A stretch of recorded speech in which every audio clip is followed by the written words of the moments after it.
নাটোরবাসী আজকে ভর দুপুরে জাতীয় নাগরিক পার্টির উদ্যোগে দেশ গড়তে জুলাই পদযাত্রায় আমরা এসেছি নাটোরে। প্রিয় নাটোরবাসী, আপনারা জানেন এই নাটোরে জুলাই গণঅভ্যুত্থানে 8 জন শহীদ রয়েছেন। তাদের মধ্যে 5 জন শহীদকে এই নাটোরেই মৃত্যুবরণ করতে হয়েছিল। ফ্যাসিস্ট স্বৈরাচারী শেখ হাসিনার সরকার আমার ভাইদেরকে বোনদেরকে হত্যা করেছিল।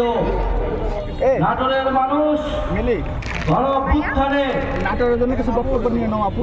যেভাবে লড়াই করেছিল মুক্তি দিয়ে, নাটোরের ছাত্ররা, নাটোরের জনতা, নাটোরের শিক্ষক সমাজ সবাই রাজপথে নেমেছিল। সকলের ঐক্যবদ্ধ প্রচেষ্টার মাধ্যমে আমরা ফ্যাসিবাদকে হটাতে সক্ষম হয়েছিলাম। বন্ধুগণ, 2024-এর গণঅভ্যুত্থানে যেভাবে আমরা স্বৈরাচার ফ্যাসিবাদের পতন ঘটিয়েছিলাম, আমাদের এবারের লড়াই, এবারের যাত্রা দেশ গঠনের জন্য। কারণ আমরা স্পষ্টভাবেই বলেছি যে ফ্যাসিবাদী সরকারের পতন হলেই হবে না, দেশ সংস্কারের মাধ্যমে নতুন করে এই বাংলাদেশকে গঠন করতে হবে।